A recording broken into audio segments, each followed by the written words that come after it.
Welcome everybody, and we are going to discuss in this video about writing a resume.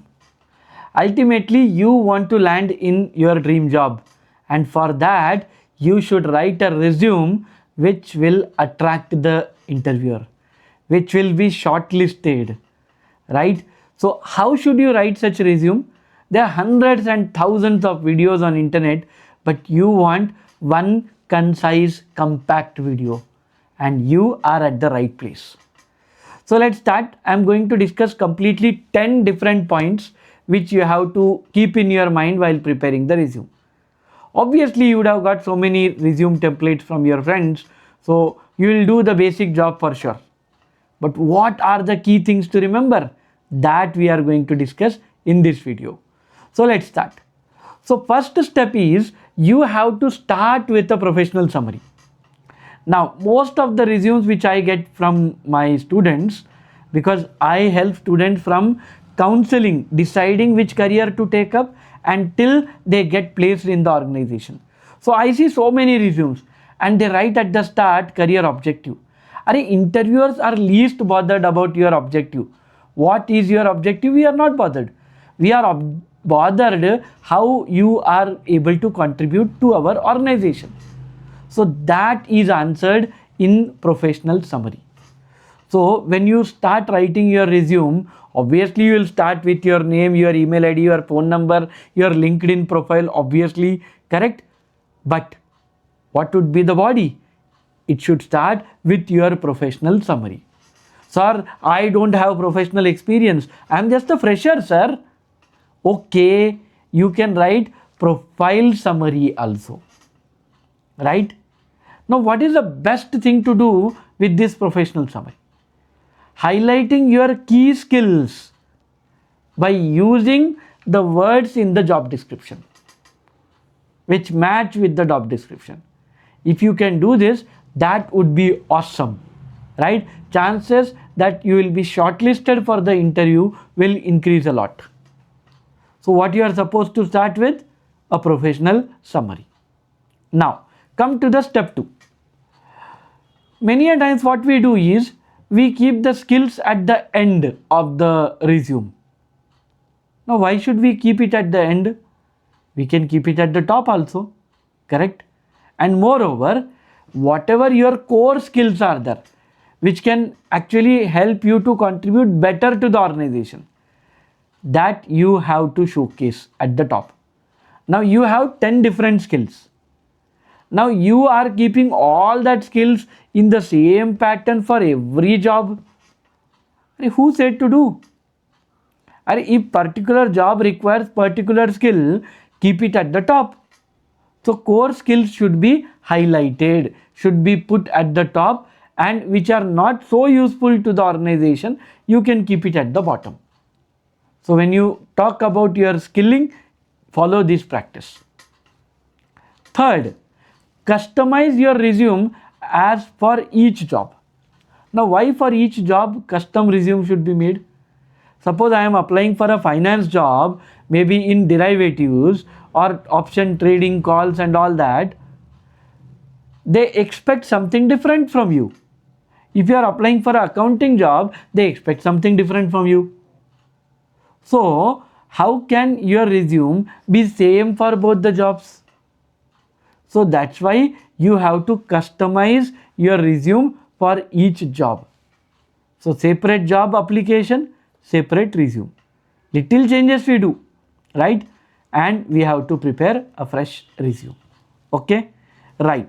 Come to the fourth thing. Now you have to use the keywords from your job description and put it in your resume. Now I said for a separate job where you are applying, you are going to create a separate resume. So how will you create? Dekho, education will be same, your hobbies will be same, name, email ID, phone number, LinkedIn profile will be same. But what will change?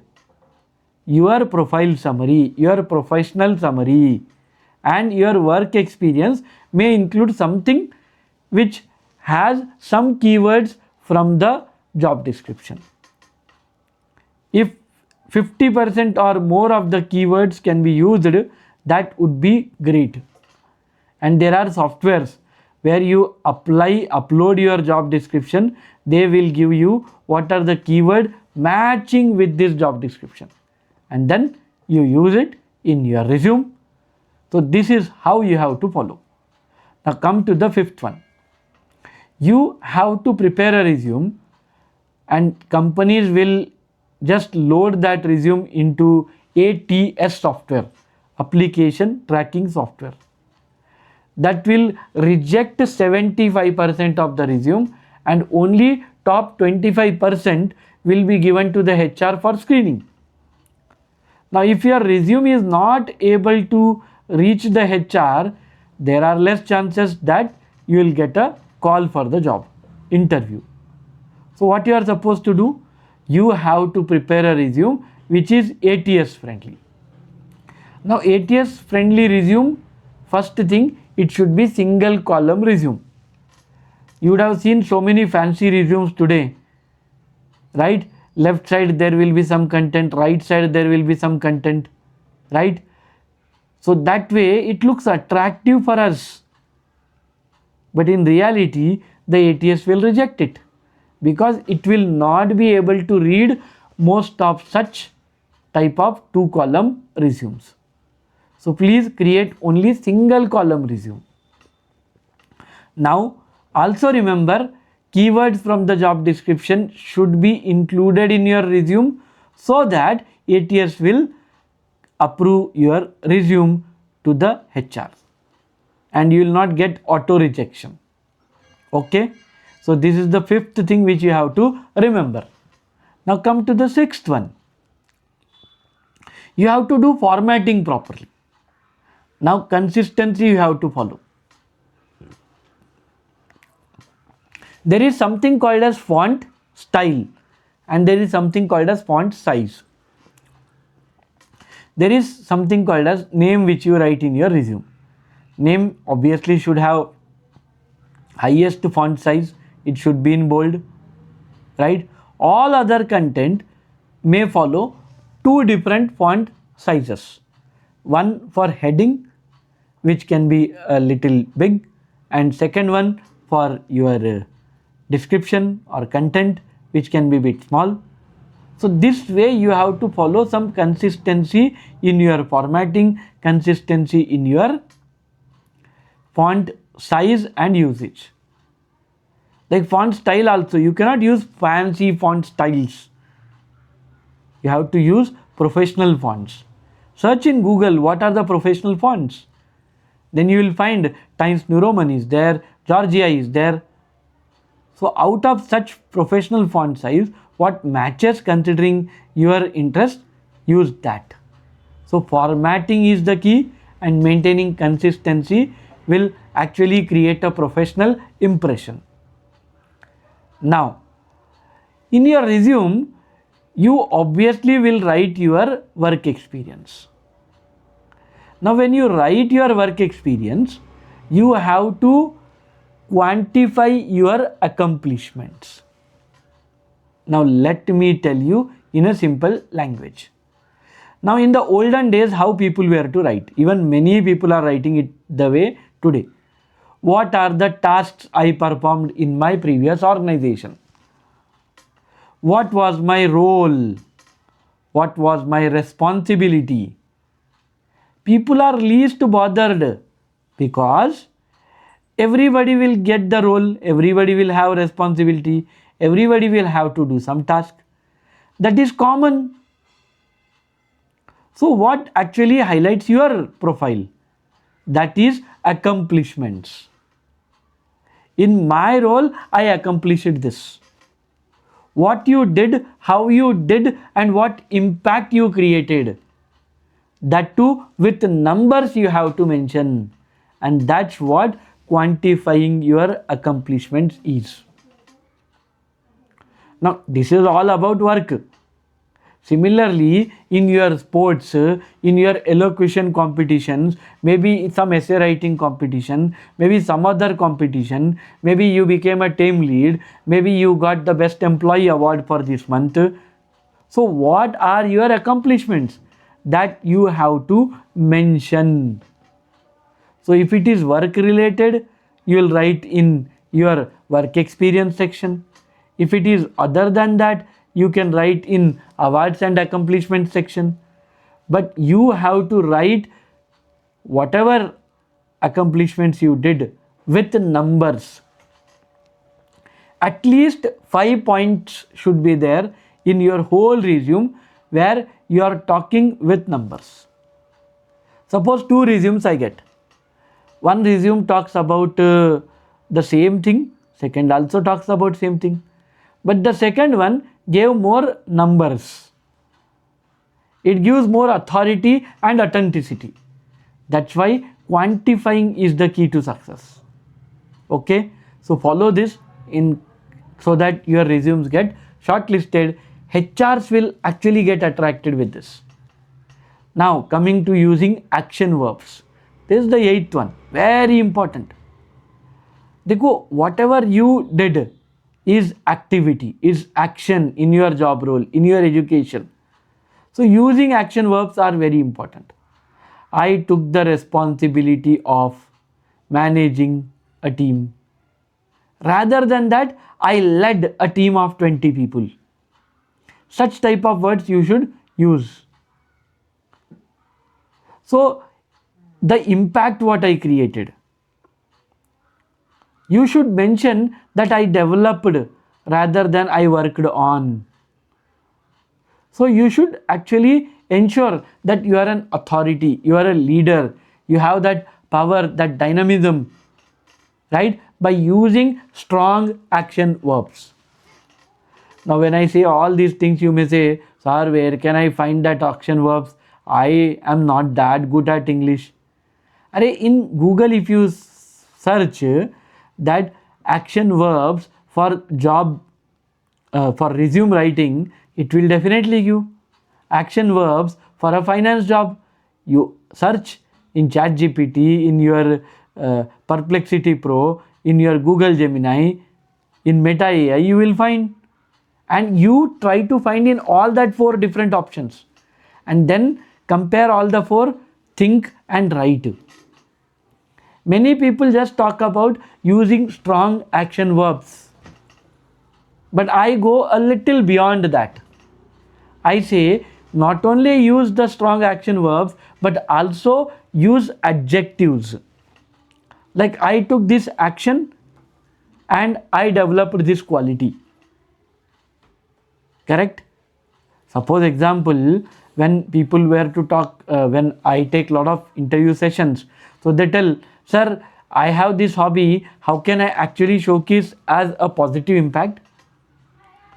Like example, suppose somebody is a dancer, very good dancer, he won some competitions. So he can definitely tell that I won some competitions in dance, I developed stamina and focus. So like that, action plus adjectives actually strengthen your resume. Now coming to the 9th thing, most important thing, proofread. Many people prepare the resume in hurry-burry, last moment and send it and find mistakes, frustration at the end. So you have to do proofreading of the resume to perfection. Ensure that it is a 0 error resume. Of course, you have to do at your end and also use AI softwares to do the same so that you don't miss out on anything, right? Suppose you want to do it at the best possible level, then use Grammarly software for the same. Put your resume in Grammarly, it will show that what are the mistakes. It may be a spelling mistake, it may be a grammar mistake, it may be some writing may be done in a wrong way. That all will be mentioned in Grammarly. What I actually do with students, I'll tell you. First, we frame the sentence. Then we'll give it to Meta AI or ChatGPT and ask it to rephrase in alternative ways. Then we see what we wrote is better or what they gave suggestions are better, or can we mix the both. And this way we use the most powerful and most professional error-free content in the resumes. So proofreading your resume to perfection is important. Don't miss on it. And the last thing is AI. Now everywhere AI is coming. AI is not something which we talk about in future. AI is present. AI is already incorporated in organizations. The ATS software, which is actually shortlisting the resumes, AI is also incorporated into it. In your job roles, responsibilities, in MS Word, PowerPoint, Excel, everywhere AI is there. Now, if in your resume you are not including AI skills, then you are not doing something which is right. Sir, but I don't know about AI. There are so many courses in Google, certificates you search, or Coursera you search, edX you search something called as Swayam, you search NPTEL. There's so many platforms with limited hours of time, 3 hours, 5 hours, 10 hours also, you can get some AI certification. If that AI certification matches your job, that would be even great. Like I suggested to students AI in accounting, AI in economics, AI in finance, because I teach to accounting and finance students. Similarly, if somebody is watching this resume, has some different domain in which you are working, find AI courses relevant to your domain and include that in your resume. So this way, if you follow all these tips, you will do the best resume possible. Now the question comes, should we use multicolors? Don't use more than 2 colors in your resume if you want to use. Keep it simple. Now, most of the people, when we did some studies or survey reports when we read, people mention LinkedIn profile in their resume, the chances that they get shortlisted increases. But then you should be consistently updating yourself on LinkedIn, posting something on a regular basis relevant to the knowledge or domains in which you want to work. That is the key. So if you don't do this, then chances of shortlisting decreases. So keep LinkedIn in your profile, in your resume, and also update your LinkedIn profile on a regular basis. So that's it for today. So work on these skills, and any doubts are there, ping below in the comments. I would be very happy to answer. And finally, like the video, subscribe to the channel, comment below. Okay. Bye everybody. We'll meet in the next video.